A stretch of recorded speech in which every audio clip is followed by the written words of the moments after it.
Okay, in this example, we want to find the radius of gyration of this body. It has a specific weight of 380 pounds per cubic foot, okay, which is different than density.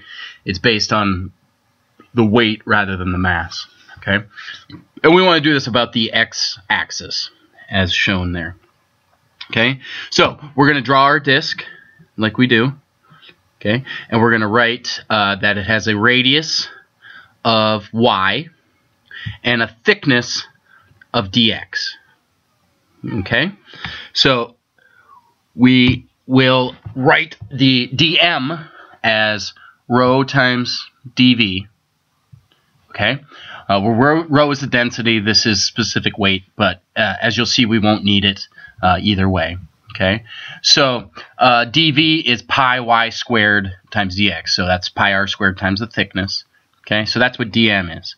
Okay, so the moment of inertia of that disk, di, that infinitesimal disk, is 1/2 mv squared, or I'm sorry, 1/2 mr squared, which is 1/2 dm y squared. So plugging in what I have here for dm, okay, and then including y squared, I get the following for the moment of inertia of that infinitesimal disk.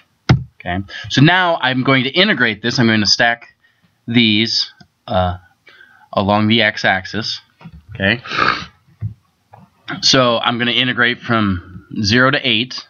Okay, and it's going to be 1/2 pi rho.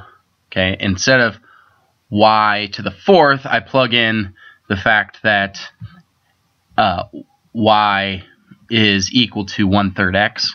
Okay, so I get x to the 4/3, because I'm integrating with respect to x, so I need to convert this y into x.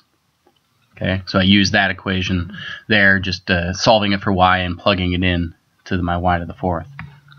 Doing that integral, okay, and just pulling rho through, I get 86.17 times rho. That is the moment of inertia of that body around the x-axis. Now, I need to find the m so I can figure out the mass, so I can find the radius of gyration. So I'm just going to integrate dm, which is rho pi y squared dx, where instead of y squared, I'm going to plug in what I know about x being, or y being 1/3 x. So I have x to the 2/3 dx. Okay, and I find that the mass in terms of rho is 60.32 rho.